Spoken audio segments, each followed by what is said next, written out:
The right level of focus is the individual. And what individuals can do first is like what a physician should do. First, do no harm, right? Like assume that, you're probably a force for mayhem and trouble unless you've got yourself disciplined and aimed. Right. Because you're complicated and troublesome. And so unless you've got your act together, you're trouble. And everyone knows that. And they know people like that. So the first thing you do is constrain the amount of damage you're likely to do. And you do that by disciplining yourself and by also admitting to yourself that you don't know what you're doing, that there's lots of things about you that need to be improved, which is actually, that's a beacon of hope, right? It's like, well, my life is miserable. Yeah, but you're doing a bunch of things wrong. It's like, oh, good, because if I'm doing a bunch of things wrong, then maybe if I fix them, my life won't be so horrible. Well, that's good. And everyone knows about the fact that they're not doing things right, fundamentally. They don't have to examine their conscience that much to figure that out. And then you can start aiming for something good. Start not lying any more than you have to, or maybe not at all if you can train yourself. Then you start to discern truth from falsehood, and then you can find out empirically, does your life get better or worse? Well, I've got hundreds of letters now, maybe thousands of letters from people who have been trying that, and they say, well, I'm way better. I'm doing way better than than I thought that I was before. I went into a restaurant the other day in Toronto, and this kid came up and he shook my hand and he said, I just want you to know that since I've been listening to you, I've got 3 promotions at this restaurant. And I said, well, good work, man, like way to be. And he said, yeah, well, I started coming in on time and I'm working really hard and I'm trying to figure out how I can do a good job here instead of being above the job, I'll take this until I get something better. It's sort of beneath me. It's like, no, probably not. Actually, it's not that easy to do most jobs. It's actually hard to do most jobs, especially to do them well. And it turns out that the world is constituted, if society is set up well, that if you do a good job, invisible doors open in front of you. Because people, and I know this, I've had lots of contact with businesses and academic institutions, and like the people who run things competently are often, but not always, very interested in finding young people that they can mentor and move forward. It's actually one of the pleasures of being competent in something. Yeah. And so if they see someone who's like going that extra mile, busy people have lots of opportunities around them. And they think, oh, I've got that opportunity. I can't really do it, but I can funnel it over to this kid here. Yeah. Like, let's see how he or she does it. And so you think, yeah, you want to try this? And the person says, well, I don't have time. It's like, well, okay. But the smart kid says, yeah, yes, I'll do that. And then the person with opportunities watches and thinks, okay, well, let's, we'll back up a bit, see if the person does it. And if they do it, it's like, hey, here's 4 more opportunities that I don't have time for.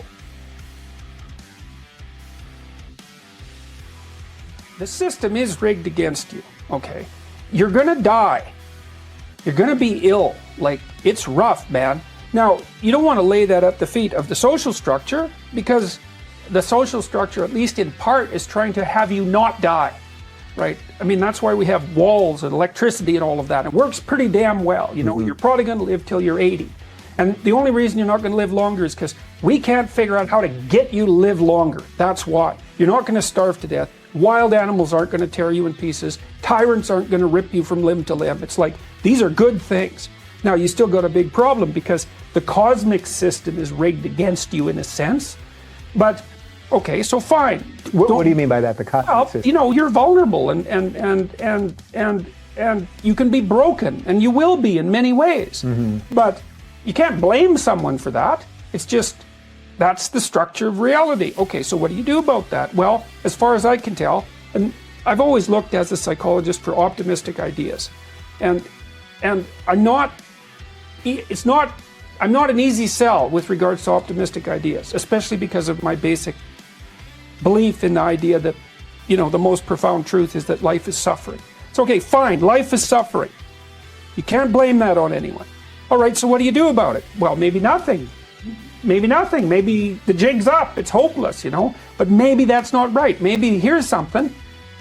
what you have against the suffering and the malevolence, let's say, you have possibility, you have potential in front of you, inside of you even, whatever that means. So here's the question. What would your life be like if you made use of all the potential that you were offered? That's the optimistic question, because you can test it out. Say, okay, well, I'll just try that for a year. I'm gonna do the best I can at everything that offers itself to me, just as an experiment. And then I'm gonna see, well, is my life better or is my life worse? It's like, you try it for a year, you think, it's actually better. My friendships are better, my family's better, I'm less anxious, I'm more positively oriented, I'm less resentful and bitter and jealous and angry. I'm more physically healthy. It's like, hey, great, and you're not that good at it. It's like, what happens if you did that for 5 years? Yeah, that's a good addiction. That's an addiction. Yeah, it's an addiction to possibility. And then it's also an exponential thing. And this is actually technically true. We know this beyond a shadow of a doubt. There's this principle that economists talk about. They often call it the Matthew principle, which is based on a statement in the New Testament. From those who have everything, to those who have everything, more will be given, and from those who have nothing, everything will be taken. It's really a vicious statement. But what it means is, as you go downhill faster and faster. And people know that. It's like, it isn't linear, man. It's exponential. You do one thing stupid, then 2 stupid things happen, then 4 stupid things happen. And, before you know it, you're done. But the reverse of that is also true. You do one good thing, and then, you get 2 opportunities, and you fix them up, and you get 4. And this is how the world works. It's a fundamental economic principle. And you see, because of that a small proportion of people have most of the gains accrue to them. And they're the ones, they're healthy. That's luck often, They didn't get run over by a bus. Like, there's lots of arbitrary things about life that have to go right. But after that, it's like, those are also people who are capitalizing on what they're being offered without bitterness or resentment. And then maybe it won't work for you, but you don't have a better plan than that. So there's a rule for working with old people in old age homes, and the rule is, don't do anything for the residents that they can do themselves. You think, well, that's pretty harsh. It's like, no, it isn't. You're helping them retain their independence and their strength, right? Yeah. So you're not stealing their strength. And it's the same with little kids. Like, little kids should be doing whatever they can that's productive and useful as young as they can. People talk a lot about self-esteem, which is it's very badly conceptualized self-esteem, because it's come to mean you should feel good about yourself, which I don't believe. I think you should feel good about who you could be if you got your act together. And you shouldn't be feeling so good about who you are now in your sorry state. It's like, what the hell, man? You're 17. Don't be feeling too good about yourself. Get your act together and see what you could be, and feel good about your trajectory. Yeah. That's way different, but also your competence. And so, like, even with little kids, they know they're being taken care of. They have an existential debt to their parents. It's like, if you allow them to be useful and encourage them to do things, then they get to pay off that existential debt. And then they can see that they're contributing members of even this small society. And it's no lie.